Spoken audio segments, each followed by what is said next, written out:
Doctor P K Gopan ഇന്ന് മുഖ്യമന്ത്രി പറഞ്ഞ അർത്ഥത്തിൽ കർണാടകയിലെ ഭരണകൂടവും കോൺഗ്രസിലെ നേതാക്കളും രാഹുൽ മാങ്കൂട്ടത്തിൽ നൽകുന്ന സഹകരണം അതിപ്പോഴും തുടരുന്നത് കൊണ്ടാണോ പോലീസിന് ഇക്കാര്യത്തിൽ എവിടെയാണ് രാഹുൽ ഉള്ളത് എന്ന് അറിയുമ്പോഴും ചില നടപടികളിലേക്ക് നീങ്ങാൻ സാധിക്കാതെ പോയിട്ടുള്ളത്?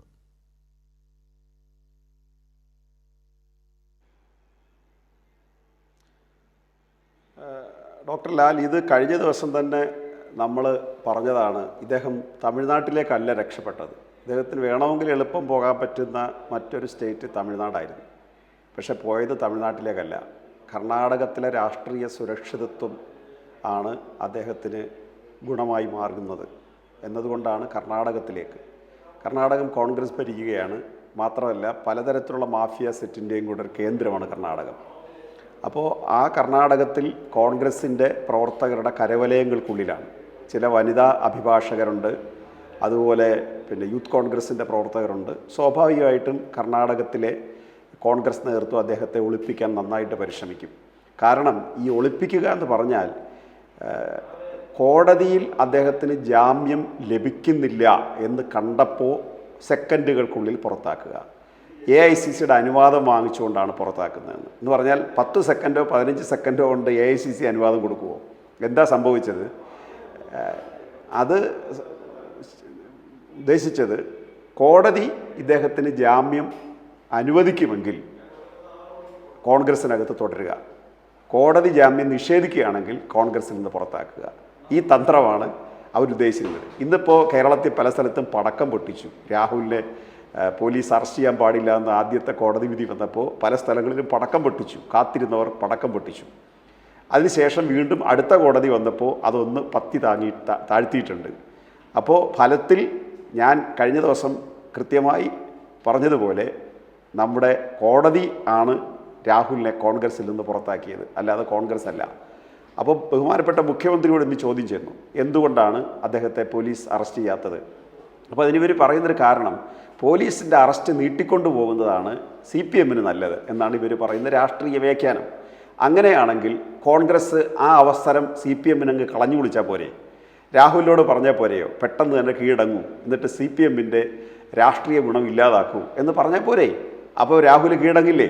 അങ്ങനെ കീഴടങ്ങിക്കഴിഞ്ഞാൽ CPMൻ്റെ ഒരവസരം ഇല്ലാതാക്കുന്ന ഒരവസ്ഥയിലേക്ക് കോൺഗ്രസിന് എത്താൻ പറ്റുമല്ലോ. അപ്പോൾ പോലീസിനെ സംബന്ധിച്ച് കർണാടകയിൽ ചെന്ന് അറസ്റ്റ് ചെയ്യുന്നതിന് ചില പ്രയാസങ്ങളുണ്ട്.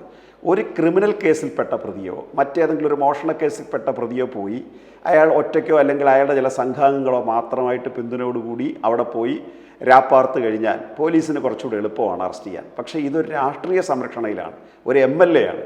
അപ്പോൾ അതിൻ്റേതായ പരിമിതികളെല്ലാം പോലീസിനുണ്ട്. അല്ലെങ്കിൽ പോലീസ് പോയി അവിടെ പല രാഷ്ട്രീയ കേന്ദ്രങ്ങൾ റെയ്ഡ് ചെയ്യേണ്ടി വരും. അങ്ങനെ രാഷ്ട്രീയ കേന്ദ്രങ്ങൾ റെയ്ഡ് ചെയ്യണമെങ്കിൽ അവിടുത്തെ പോലീസിൻ്റെ പെർമിഷൻ വേണം. അത് കുറച്ചുകൂടി രാഷ്ട്രീയ വിവാദങ്ങൾക്ക് വഴിവെക്കും. ഇപ്പോൾ പോലീസ് ഒരു സംശയത്തിൻ്റെ പേരിൽ എവിടെയെങ്കിലും ചെന്ന് ആളുകളെ പരുതാൻ പറ്റില്ല. അങ്ങനെ പരുതിയാൽ അതിന് മറ്റ് ചില വ്യാഖ്യാനങ്ങൾ വരും. ഇത്തരം സാഹചര്യങ്ങൾ കൊണ്ടാണ്. പക്ഷേ ഏത് നക്ഷത്രങ്ങളുടെ ഇടയിൽ പോയി വിളിച്ചാലും, ഒരു സിനിമാ ഡയലോഗ് കടമെടുത്ത് പറഞ്ഞാൽ, ഏത് നക്ഷത്രങ്ങളുടെ ഇടയിൽ പോയി കൂടുകൂട്ടിയാലും ഒരു ദിവസം താഴെ ഇറക്കും എന്നുള്ള കാര്യത്തിൽ സംശയമില്ല. പക്ഷേ എന്താ ഇത്? യൂത്ത് കോൺഗ്രസിൻ്റെ സംസ്ഥാന പ്രസിഡന്റ് ആയിരുന്നയാൾ, MLA ആയിരുന്നയാൾ, ഒരു രാഷ്ട്രീയ പാർട്ടി കേരളത്തിലെ ബഹുമാന്യനായ മുഖ്യമന്ത്രിയെ എടോ വിജയ എന്ന് വിളിച്ചയാൾ, കേരളത്തിലെ ആഭ്യന്തര വകുപ്പ് കൈകാര്യം ചെയ്യുന്ന മുഖ്യമന്ത്രിയെ ഒരു വാഴയാണോ എന്ന് ചോദിച്ചയാൾ, അതുപോലെ കേരളത്തിൽ ലക്ഷോപലക്ഷം ചെറുപ്പക്കാരുടെ ആത്മാഭിമാന ബോധത്തിൻ്റെ പ്രതീകവും അന്തസ്സിൻ്റെ പ്രതീകവും ആത്മസമർപ്പണത്തിൻ്റെ പ്രതീകവുമായ ഒരു യുവജന പ്രസ്ഥാനത്തിൻ്റെ ഏറ്റവും മഹത്തായ കർമ്മങ്ങളിലൊന്നായ പൊതിച്ചോറിനെ അനാശാസ്യ പ്രവർത്തനങ്ങൾക്ക് വേണ്ടി ഉപയോഗിക്കുന്നു എന്ന് പറഞ്ഞ് ആക്ഷേപിച്ച ഒരു MLA ഈ രാജ്യത്ത് കിടന്ന് നെട്ടോട്ടം ഓടിക്കൊണ്ടിരിക്കുകയാണ് പെൺകുട്ടികളുടെ ദീനരോധനങ്ങൾക്ക് നടുവിലെന്നുള്ളത് വളരെ പ്രസക്തമായ ഒരു കാര്യമാണ്. അതുകൊണ്ട് അറസ്റ്റ് വൈകുക എന്നുള്ളത് ഏതെങ്കിലും ബോധപൂർവമായ ഒരു പരിശ്രമത്തിൻ്റെ ഭാഗമല്ല, മറിച്ച് അറസ്റ്റ് ഏത് സമയവും സംഭവിക്കാം. അതിനല്പസമയം നമുക്ക് കാത്തിരിക്കും. ഡോക്ടർ പി കെ ഗോപൻ, ഒരു കാര്യം കൂടിയുള്ളത്, ഇന്ന് മുഖ്യമന്ത്രി പറഞ്ഞതിനെ മാധ്യമങ്ങൾ ഇപ്പോൾ വിശദീകരിക്കുന്നത്, വ്യാഖ്യാനിക്കുന്നത്, ഈ മുൻകൂർ ജാമ്യാപേക്ഷ നൽകിയിട്ടുള്ള ഒരു പ്രതിയുടെ കാര്യത്തിൽ സംസ്ഥാനത്തെ കീഴ്വഴക്കമനുസരിച്ച് ചാടിക്കേറി അതിനകത്ത് അറസ്റ്റിലേക്കൊക്കെ പോവുക എന്നുള്ളൊരു രീതിയില്ല. അത് ആ ഹർജിയിൽ ഒരു തീരുമാനം വരുന്നതുവരെ അത് കാത്തിരിക്കുക എന്നുണ്ട്. ആ ഒരു സ്വാഭാവിക അവസ്ഥ ഇവിടെ രാഹുൽ മാങ്കൂട്ടത്തലിനും ഉണ്ടാകുന്നുണ്ട്. സ്വാഭാവിക നീതി അവിടെ അനുവദിക്കുന്നുണ്ട്. കോടതി തീരുമാനിക്കട്ടെ എന്നാണ്, കോടതിയിലേക്ക് ഹർജി എത്തിയ സ്ഥിതിക്ക്.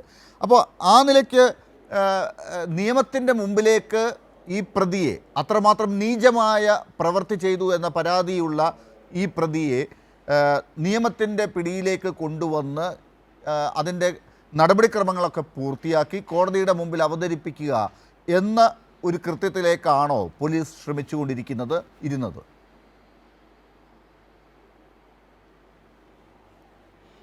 അല്ല, അതിന് അങ്ങനൊരു വ്യാഖ്യാനമുണ്ട്.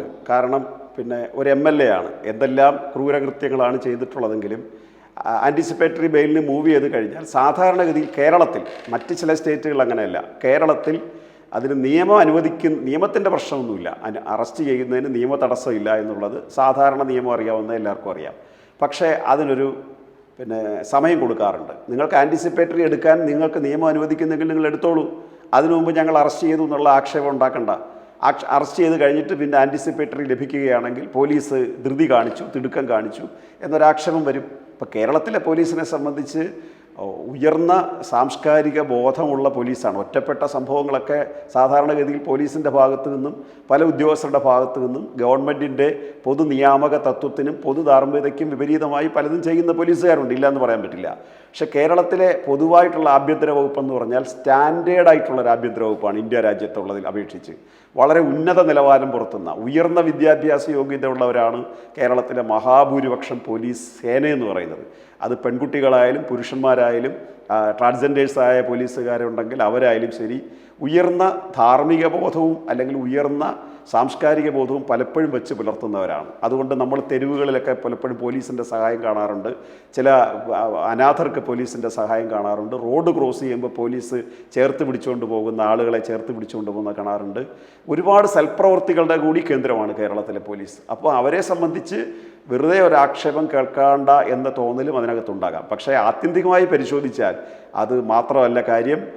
മറ്റൊരു സ്റ്റേറ്റിൽ മറ്റൊരു വലിയ രാഷ്ട്രീയ സംവിധാനത്തിൻ്റെയും ഭരണ സംവിധാനത്തിൻ്റെയും പിന്തുണയോടുകൂടി നിലനിൽക്കുന്ന ഒരാളാണ്. തീർച്ചയായിട്ടും ഈ കോടതിയുടെ ഇങ്ങനൊരു സമീപനം കൊണ്ട് മാത്രമാണ് അദ്ദേഹം അവിടെ രക്ഷപ്പെട്ട് നിൽക്കുന്നത്.